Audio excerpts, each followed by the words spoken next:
the Kashmir conflict, one of the world's current longest running conflicts. And the thing about long running conflicts is there's often as much, if not more, history to it than there is current developments. So while this topic isn't very likely to come up in your schoolwork, it will come up on your telly, and you could argue that is a whole lot more important to know about. So in the interest of your foreign affairs trivia, join me as we metaphorically travel to the princely Himalayan state of Jammu and Kashmir. The Kashmir Valley should be known for its radiating beauty and jaw-dropping views, but instead the area is most well known for its long history of violence that has run for over 7 decades and stolen the lives of almost 60,000 people. Instead of hosting tourists, Kashmir has been hosting an endless conflict between India, Pakistan, its own people, and a little bit of China for extra spice. Now you could say the entire conflict is just border skirmish after border skirmish, battling for claim over Kashmir's natural resources and access to the vital Indus River. But you'd only be half right, because the other half of the story is a political and social one, and understanding the political and social history could take you back to the dawn of time.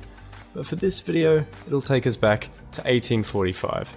The British East India Company had been expanding its control over the Indian subcontinent for several hundred years at that point, and in the mid-19th century clashed with the Sikh Empire to the northwest. After their first war, the region of Kashmir was seized, and in 1858 would be incorporated with the rest of India into the British Raj. The British Raj then weathered until the end of the Second World War, where amongst many other changes to the British Empire, the subcontinent would be freed from the British administration. The Raj was split, partitioned along the religious divides of India. The subcontinent would have its bulk claimed by both the dominions of India and Pakistan. Between the two dominions were 650 princely states that could choose independence or join either dominion. Many states would join the dominions in accordance to their own religious demographics, Hindus and Sikhs to India, Muslims to Pakistan.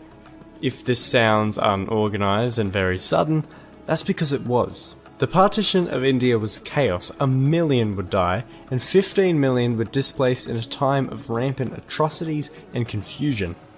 It was in this situation the state of Jammu and Kashmir remained independent. The state held a majority Muslim population, but with a sizable Sikh and Hindu minority and the Hindu Maharaja Hari Singh, it was decided the region would fall to neither dominion. However, the tribesmen of Pakistan viewed this as a blatant oppression of the wishes of the valley's Muslims and began to swarm the west of the state, quickly overpowering Hari Singh's tiny personal forces. By the 22nd of October 1947, the tribesmen had met the capital city of Srinagar, and Hari Singh fled to India to request military assistance. He would be made to sign the Instrument of Accession on the 27th, admitting Kashmir into the Dominion of India, and in return receiving the military defence of its army, or rather, turning Kashmir into the new front line of a war between Pakistan and India.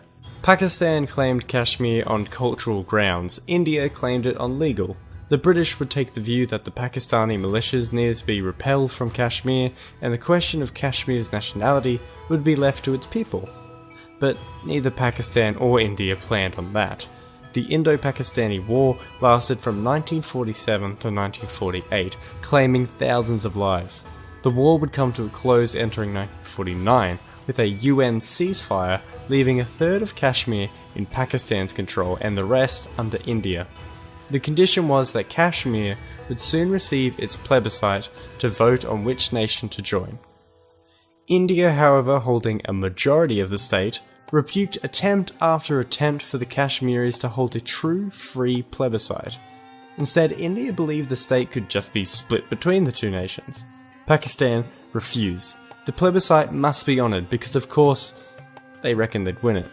And so began a ruthless cycle of political headbutting, protests, human rights violations, oppression, and conflict. Over a decade had passed since the partition, but much of its consequences remained. A slow civilian war silently waged in Kashmir, most noticeable in India's administered region, but definitely present in Pakistan as well. In 1962, India would come under attack from the growing Maoist Chinese power, who decided to also throw their hat into Kashmir when they seized the mostly uninhabited region of Aksai Chin, mostly as a middle finger for India's stance on Tibet, but that's getting into a whole other topic. Seeing weakness, Pakistan attempted to spark resistance in Indian-administered Kashmir, leading to a second Indo-Pakistani war. India quickly began to push Pakistan back before both the US and Soviet Union pressured them to reinforce the ceasefire line and end the war in only 17 days. In the wake of the 1965 war, Indian Prime Minister Lal Bahadur Shastri and Pakistan's President Ayub Khan would sign the Tashkent Declaration. Both sides removed their forces from Kashmir in what seemed to finally be a true attempt to cooperate and end the tension in the state. However, the claims on Kashmir, its damage, and its grievances all remained unresolved after the declaration. A third war was a matter of when, not if, and when was answered in 1971. In that year, East Pakistan was in extreme turmoil, faced with a conflict between independence fighters and the Pakistani military. India and Pakistan's already fragile relationship took a nosedive when India joined the war and supported the rebels. East Pakistan was replaced with the independent Bangladesh, and the two nations' bad blood got bad-er. Pakistan and India's rivalry was a constant cycle, blowing up into war, bombing each other to bits, intervention, peace talks, failure to deliver on their promises, and doing it all over again. It was tragically predictable. 1972 saw the Shimla Agreement made to reinforce the promises of the Tashkent Declaration, but just like the original treaty failed, this one did too. There was a generation of Kashmiris that had grown up only knowing this endless conflict. All they knew was the oppression, the harassment, the kidnappings, the torture, the executions. In 1987, Indian-administered Kashmir was subject to a notoriously rigged election, and what little trust Kashmiris had in the Indian government was gone. Protests led to riots, and riots led to violence very quickly. Indian troops reinforced Kashmir to quell rebellion, and it wasn't pretty. After these events, the conflict in Kashmir was less between India and Pakistan, and more between security forces and insurgency. It was entering a new phase, a more violent, a more complicated, and a more ugly one.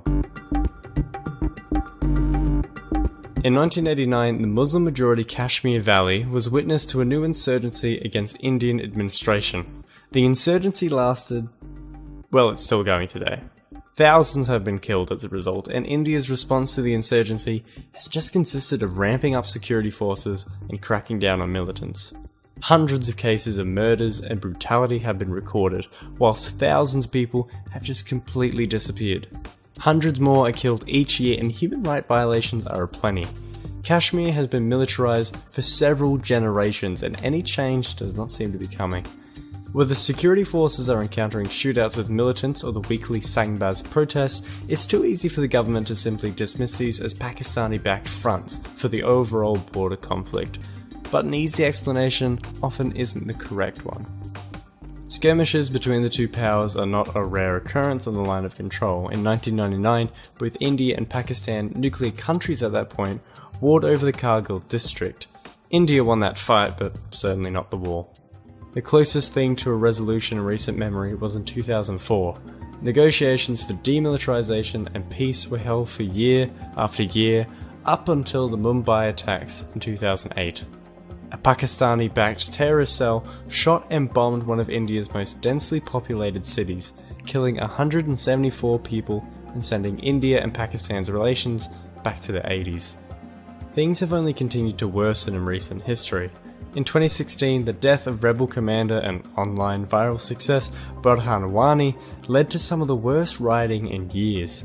To this very day, both India and Pakistan assert their territorial claims over Kashmir, and skirmishes are all too common, one only happening several months before this video. The region of Kashmir is populated with many diverse cultures and religions, and the prospect of India and Pakistan establishing peace in Kashmir is unlikely.